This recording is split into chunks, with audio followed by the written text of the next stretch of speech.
Well, the mind, what mind is there prior to thought? Did you know there was a mind there when you were in the womb? Or the first couple of years of your life? You didn't realise you were anything there until that capacity of reasoning developed.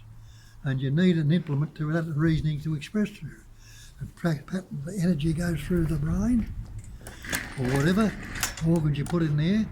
We give them some priority and things that they're doing, but they couldn't be there without the life essence. And the labels were words. You couldn't have learnt a word without that reasoning there. Every word we've ever spoken or ever likely to speak has been learnt. And being learnt means it's been acquired. We weren't born with it, we picked it up along the way. And immediately we picked it up, because it's reinforced by everybody around us, our parents, and we don't question it ourselves at that age. We take the belief in it. We think we are the word. I'm Bob, the Australian, the good label, whatever label I got about myself. Without questioning, we take the belief goes in it, we take it to be real. So we think we are the word, Yes. and this is all because of learning language? Yes. Well, look at the Bible. What does it tell you? In the beginning was the Word. The Word was with God. The Word was God. That's all God. We put a label on this, we think in front of us. Yeah? And the Word, nothing was made without the Word, without this Word God we believe in. All things were made by Him, by the Word. There was nothing made that was made without the Word. And the Word was made in this manifest and appeared amongst us. So we're only the Word. So we actually created the whole world by naming it? Yeah. Like in the Bible, Adam and Eve, they were given a task to label the creation? They ate of the tree of knowledge of good and evil. What is the tree of knowledge of good and evil? Isn't it words? Yeah. The so-called ate, they put the apple on it and give it, that's an analogy, it points it out, it's a good one too. They were in paradise without the word. No good, no bad, no serpent, all these things might have been there, but there was no doubt or question or arguing about them. You know, they were all patterns, shapes and form. But they ate of the tree of knowledge, they learnt words.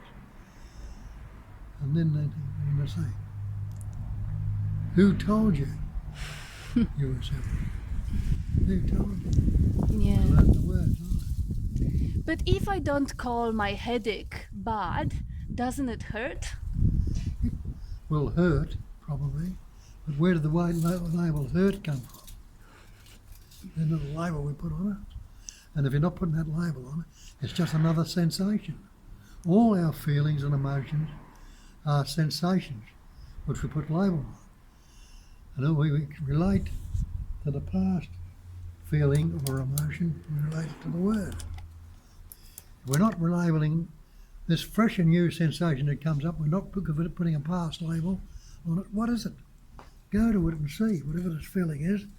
As soon as we put the old label on it, we're loading ourselves with all the past feelings and sensation we've had, and it becomes overwhelming. But if you're seeing this, it's coming up fresh in you, and knowing for certain, without the label on it, and not fixating on it, it's going to move on like everything else moves on. And unless it's kept there by a concept, it's going to move on, it's going to change. And look at all the sensations you've had in your life. Haven't it? We've hung on to some a lot longer than we should have, and they've beaten ourselves up with a conditioned word and suffered accordingly. But sooner or later it's moved on, and another one comes up and you equate it to the old one and get locked into it again. But what lasts in nature without putting a concept of time on it? Everything is spontaneous, constantly changing, which it tells you the manifestation is transient. Nothing static about it. It's constantly changing. And that change, it's life itself moving on. And it's only life. That's all there is. And the Nisargadatta tells us that there is only life, there is nobody who lives the life. So you and I and everybody else who think we're living a life is not doing it. Life is living ourselves. And take that life essence out of the body and see. What have you got? You've got a corpse. The corpse has got eyes, ears, heart, lungs, voice, throat, and the voice box and throat and all these organs. But without that life essence going through, it's just like a computer. The computer's got a wonderful lot of information in it.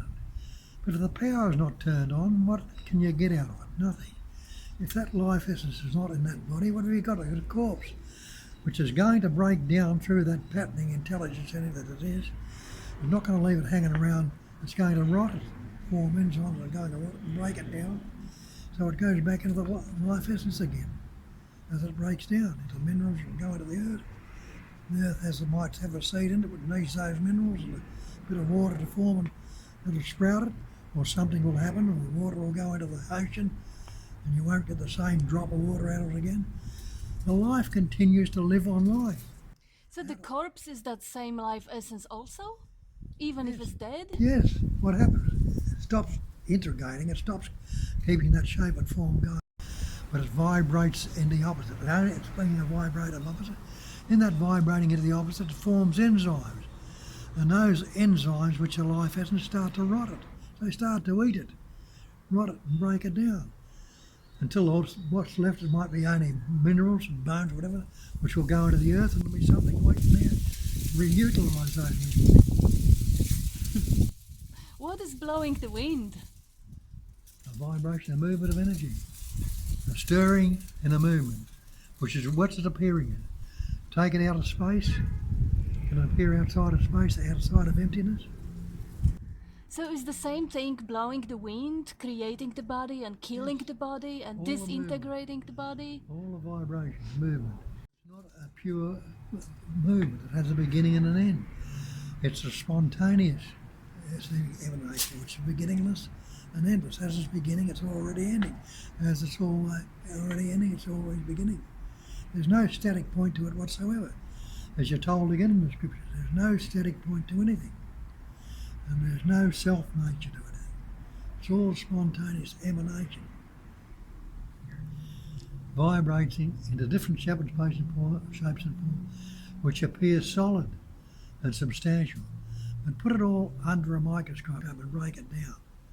See how solid it really is. Put that body under a microscope and see how solid it is. There are lots of gaps, there's lots of space in it. What can you do with that space, with that emptiness? And the Buddha told you that it's a cognizing emptiness. It's that emptiness itself that's suffused with cognizing. Another term for cognizing is knowing. And you are knowing right now, isn't that a fact? Yeah. You can't negate your knowingness or your beingness. Seeing, knowing and loving to be. That's Satchitananda. That's the Buddhists tell you it's a cognizing emptiness, and the Hindus tell you it's Satchitananda, which is the same. It's bliss, being, knowing, aware, loving to be. That's the same thing in different concepts. And others will tell you it's the absolute, which is the same thing. The absolute is perfect, great perfection. It's been told there, we don't see it. We've followed our fathers and our parents' footsteps, which we've taught us words, and we've taken the word to be real. But how can I glimpse that pure being? The mind seems to constantly be busy and entertain me with different distractions and thoughts. Yeah. But if you try and look beyond the word, what's a word? Nothing but a thought, isn't it? Mm. What's a thought? Can you grasp a thought? No. What would you be trying to grasp it with? Another thought? Another thought. Thought's trying to grasp a thought. So if you say I can't grasp it with a thought, what's going to be? There's going to be a bit of a hiatus there in that moment. Mm. In that hiatus, have you disappeared? No. Have you fallen apart? No. Is it the end of you? Mm. All that's happened is thought has paused for a moment, but life is still expression. You're still breathing without thinking about it. Your heart's still beating. Food's being digested. Hair and fingernails are growing. Food's being digested. All these things are happening without the thought, without the word. So it's all the livingness is going on. And see the word and realise the word is not the thing. In the beginning was the word. You didn't begin till you learned words. And the words of every word you've ever spoken has been learned. And the word's not the thing, it's not the real. Take the word water. Drink the word if you can. Swim in the word. Drown in the word.